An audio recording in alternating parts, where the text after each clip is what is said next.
Assalamualaikum warahmatullahi wabarakatuh.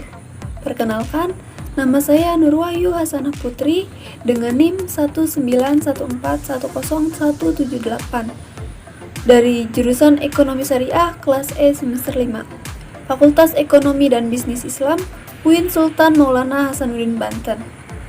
Di sini saya akan menjelaskan beberapa materi mengenai mata kuliah Manajemen Pemasaran Syariah, di mana video ini ditujukan untuk memenuhi tugas UAS MK Manajemen Pemasaran Syariah dengan dosen pengampu Bapak Dr. Haji Saiful Bahri SAG MM. Materi yang akan kita bahas pada kali ini diantaranya yaitu pertama, konsep dasar, tujuan, definisi, dan prinsip pemasaran dalam Islam yang terdiri dari konsep dasar pemasaran Islam, definisi pemasaran Islam, prinsip pemasaran dalam Islam, karakteristik pemasaran syariah, dan keunggulan pemasaran syariah. Yang kedua, etika pemasaran dalam Islam, yang terdiri dari etika pemasaran dalam Al-Quran, etika pemasaran dalam Islam. Yang ketiga, informasi pemasaran serta perencanaan pemasaran, yang terdiri dari informasi pemasaran dan perencanaan pemasaran. Yang keempat, sasaran pasar, diantaranya pasar dan jenis pasar, segmenting, targeting, dan positioning. Yang kelima, strategi pemasaran yang terdiri dari strategi pemasaran, strategi umum menyeluruh, dan strategi penetrasi pasar. Baiklah, selanjutnya kita langsung saja ke materi yang pertama.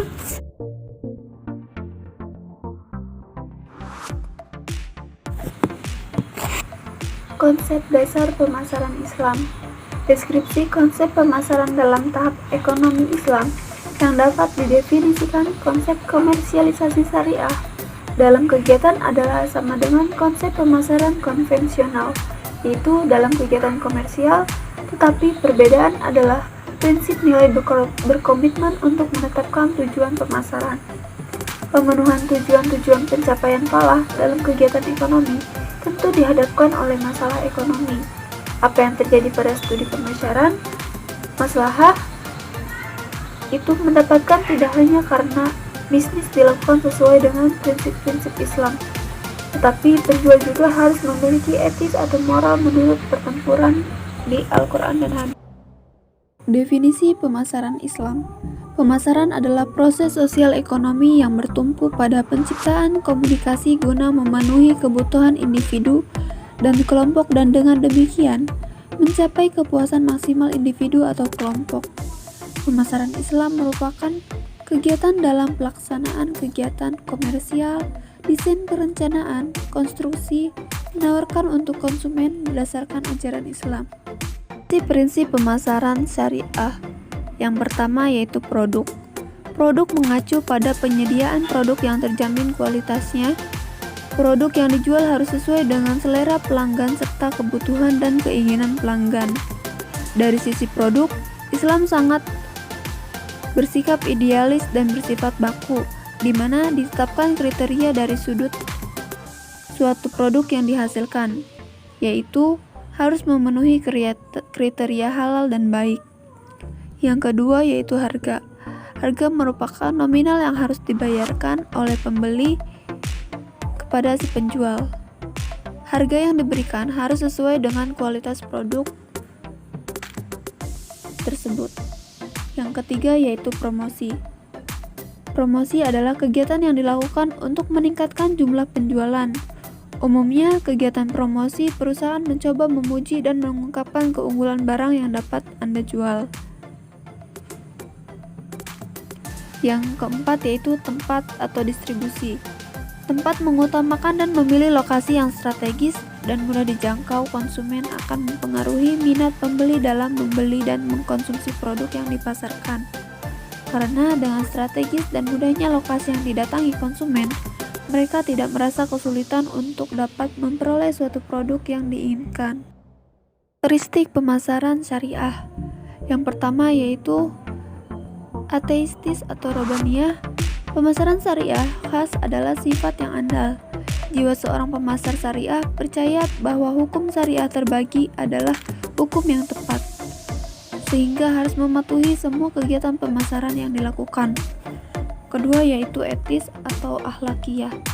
Privilege lain dari marketing adalah untuk membuat masalah akhlak dalam semua aspek kegiatannya.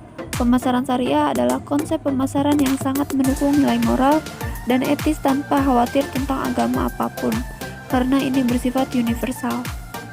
Yang ketiga yaitu realistis atau al-waqiyah. Pemasaran syariah bukan konsep eksklusif, fanatik, anti modernitas dan kaku. Berpose konsep pemasaran yang fleksibel. Penjual syariah tidak berarti penjual harus melihat Arab dan melarang ikatan, tetapi penjual syariah harus tetap bersih dan bijaksana dalam model atau pakaian yang digunakan. Yang keempat yaitu humanistis atau insaniyah. Privilege lain adalah sifat humanistik universal. Pemahaman humanis adalah bahwa syariat dibuat untuk manusia, kemudian bangkit dari kelulusannya, sifat kemanusiaannya terjaga dan dalam konservasi, serta sebagai properti penerbangannya dapat dibatasi dengan syariah. Syariah Islam adalah seorang humanis syariah yang diciptakan oleh manusia berdasarkan kapasitasnya tanpa peraturan, warna kulit, kebangsaan, dan status. Maka pemasaran syariah bersifat unggulan pemasaran syariah. Nilai pemasaran syariah bersifat fleksibel. Islam merupakan agama rahmatan lil alamin. Rasulullah SAW diutus oleh Allah SWT dalam rangka menyempurnakan agama yang telah dibawa oleh nabi-nabi terdahulu dan dilengkapi dengan akhlak di berbagai sisi kehidupan. Dengan demikian, seluruh nilai-nilai yang dimiliki oleh pemasaran syariah bersifat inklusif. Untuk siapa saja dari golongan dan agama apa saja, maka pemasaran syariah memiliki nilai yang dapat digunakan dalam menginspirasi universalitas seluruh manusia, bukan dari Islam semata. Kejujuran merupakan nilai inti yang melekat. Kejujuran dan integritas adalah prinsip yang diagungkan dan dijunjung tinggi pada praktik pemasaran syariah. Rasulullah SAW sebagai sosok yang diteladani terkenal dengan kejujurannya. Implikasinya adalah pelaku bisnis dalam bingkai pemasaran syariah harus jujur pada siapapun, termasuk pada supplier, vendor, pesaing, konsumen dalam menjalankan aktivitas bisnisnya, termasuk jujur dalam harga, barang, kualitas, kuantitas, dan delivery. Kekokohan nilai spiritual sebagai fondasi dalam banyak hal termasuk bisnis memerlukan kelengkapan kecerdasan yang meliputi kecerdasan secara intelektual, kecerdasan emosional, dan kecerdasan secara spiritual. Pemasaran syariah sangat mengutamakan ketiga kecerdasan, terutama kecerdasan spiritual. Jika dalam pemasaran konvensional, kepandaian dalam analisis secara intelektual dan sentuhan sisi emosional sangat ditonjolkan, maka dalam pemasaran syariah, kecerdasan dan kedalaman spiritual juga menjadi prioritas utama. Dalam pemasaran syariah, tanggung jawab tentang apa yang dilakukan tidak hanya di dunia semata, namun juga harus dipertanggungjawabkan ketika di akhirat kelak. Muatan prinsip yang ditunjuk tinggi dalam pemasaran syariah adalah halal, thayyib, dan berkah secara jasmani maupun rohani. Nilai pemasaran syariah dapat adaptif dan bertahan di berbagai kondisi. Menjunjung tinggi kejujuran dalam pemasaran syariah mutlak dilakukan dalam kondisi apapun dan sesulit apapun, karena dengan kejujuran akan dapat menegakkan keuntungan bagi semua pihak, keseimbangan dan keadilan. Menjaga keseimbangan, pelaku bisnis yang mengamalkan prinsip pemasaran syariah akan mampu memberikan kemanfaatan secara merata pada lingkungan sekitar dan mewariskan peradaban yang baik pada generasi selanjutnya. Bersifat universal dan lengkap, pemasaran syariah memiliki panduan yang lengkap, mulai etika dalam produksi, distribusi, hingga konsumsi, bahkan pasca konsumsi sekalipun. Islam sebagai agama sangat lengkap dalam mengatur, baik dalam urusan jasmani dan rohani, mental dan spiritual, serta urusan dunia dan akhirat.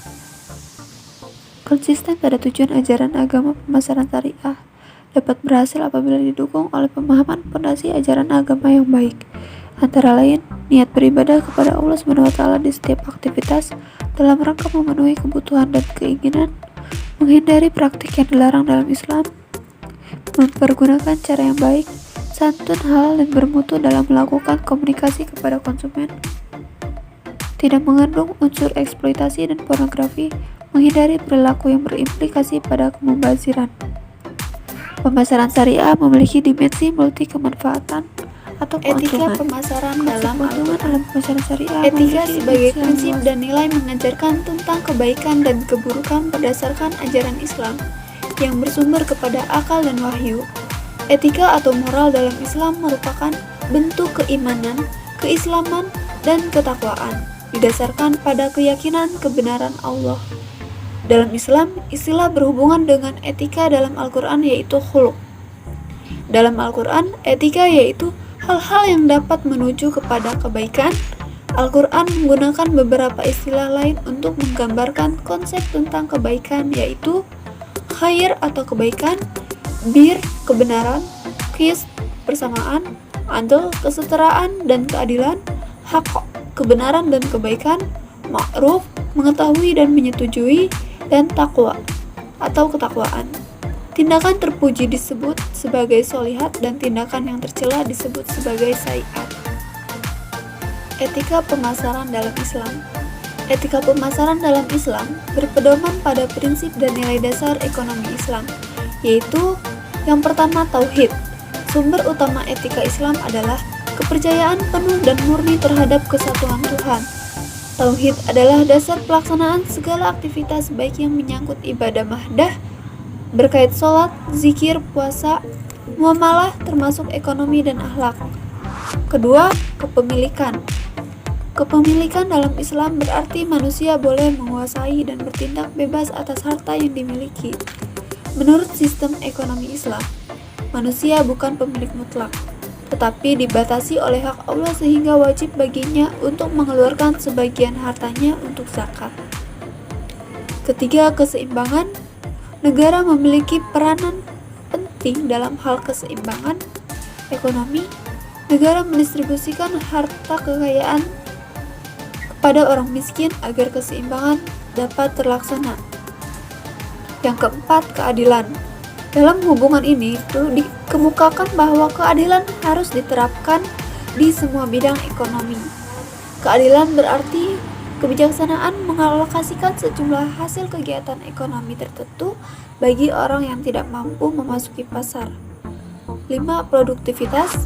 Hakikat bekerja ialah sebagian dari ibadah. Pandangan ekonomi Islam mengharuskan bekerja keras untuk memenuhi kebutuhan hidup.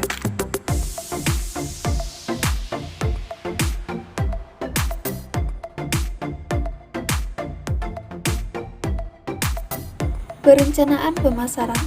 Perencanaan pemasaran merupakan kegiatan merumuskan usaha-usaha yang akan dilakukan dalam bidang pemasaran pada masa yang akan datang, dalam rangkai pencapaian tujuan dan sasaran yang diharapkan di bidang pemasaran.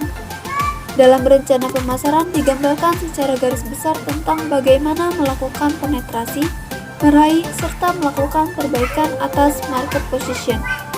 Dengan demikian,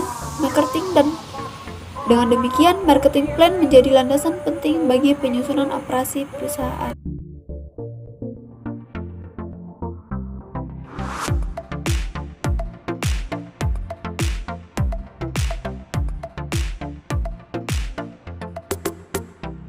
Dalam suatu perusahaan terdapat beberapa macam perencanaan pemasaran.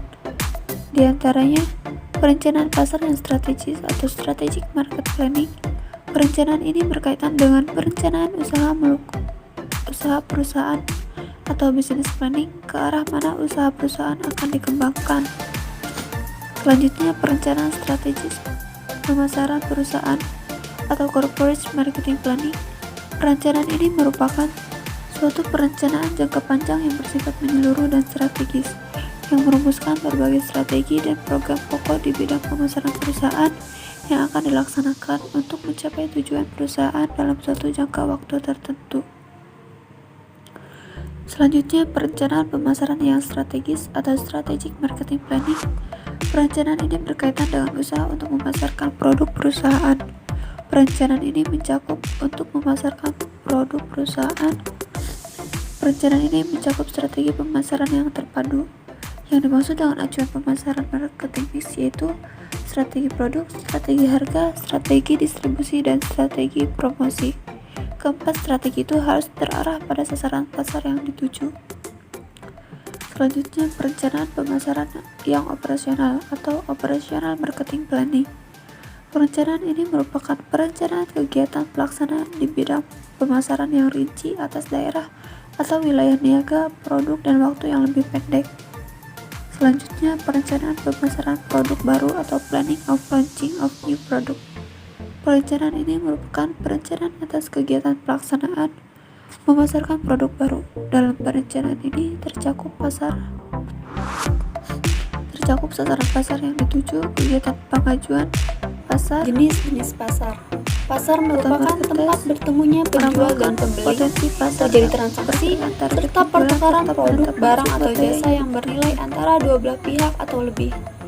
Istilah pasar saat ini bukan lagi mengacu kepada suatu tempat secara fisik, namun lebih kepada sekumpulan pembeli dan penjual yang melakukan transaksi atas produk atau kelas produk tertentu. Pasar terdiri dari semua pelanggan potensial yang memiliki kebutuhan atau keinginan tertentu yang sama, yang mungkin bersedia dan mampu melaksanakan pertukaran untuk memuaskan kebutuhan dan keinginan itu. Istilah pasar dalam dunia bisnis secara informal sering digunakan untuk mencakup beragam pengelompokan pelanggan. Terdapat beberapa jenis pasar, yaitu sebagai berikut. Di antaranya, pasar konsumen, pasar bisnis, pasar global, pasar pemerintah, dan organisasi nirlaba. Segmentasi pasar, yaitu suatu strategi pengelompokan konsumen yang heterogen menjadi kelompok-kelompok yang lebih homogen. Dengan dilakukannya segmentasi pasar, maka perusahaan mampu memproduksi produk-produk yang lebih responsif terhadap permintaan konsumen, merumuskan pesan-pesan komunikasi yang lebih efektif dan efisien, serta pasar menjadi lebih mudah dikelola. Targeting atau menetapkan target pasar adalah tahap selanjutnya dari analisis segmentasi. Target market yaitu satu atau beberapa segmen pasar yang akan menjadi fokus kegiatan pemasaran. Kadang-kadang, targeting juga disebut selecting karena marketer harus menyeleksi. Menyeleksi di sini berarti marketer harus memiliki keberanian pada beberapa bagian saja dan meninggalkan bagian lainnya. Positioning bukan merupakan sesuatu yang Anda lakukan terhadap produk, tetapi sesuatu yang Anda lakukan terhadap otak calon pelanggan. Positioning bukanlah strategi produk, tetapi strategi komunikasi. Bagaimana menempatkan produk dalam otak konsumen, sehingga calon konsumen memiliki penilaian tertentu dan mengidentifikasikan dirinya dengan produk itu. Tentu saja bukan semua konsumen, tetapi konsumen yang ditargetkan tadi.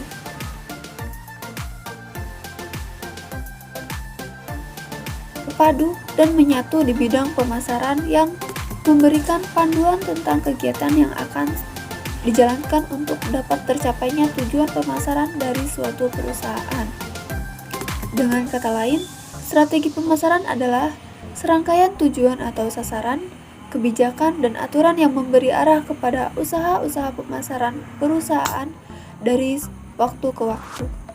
Pada masing-masing tingkatan dan acuan serta alokasinya, terutama sebagai tanggapan perusahaan dalam menghadapi lingkungan dan keadaan persaingan yang selalu berubah. Ada 6 tahap dalam proses pemasaran, yaitu analisis peluang besar, pemilihan sasaran pasar, strategi peningkatan persaingan posisi, pengembangan sistem pemasaran, pengembangan rencana pemasaran dari perencanaan serta penerapan rencana dan pengendalian. Strategi penetrasi pasar. Strategi penetrasi pasar adalah suatu strategi yang dilakukan oleh suatu perusahaan untuk meningkatkan penjualannya atas produk dan pasar yang telah tersedia. Melalui usaha-usaha pemasaran yang lebih agresif, secara umum penetrasi pasar dapat dibedakan atas 3 bentuk, yaitu perusahaan dapat mencoba untuk merangsang konsumen agar mereka meningkatkan pembeliannya. Perusahaan dapat meningkatkan usahanya dengan menarik atau mempengaruhi konsumen saingan. Perusahaan dapat meningkatkan usahanya dengan menarik yang bukan pemakai atau non-user atau calon konsumen yang berada dalam lingkungan pasarnya.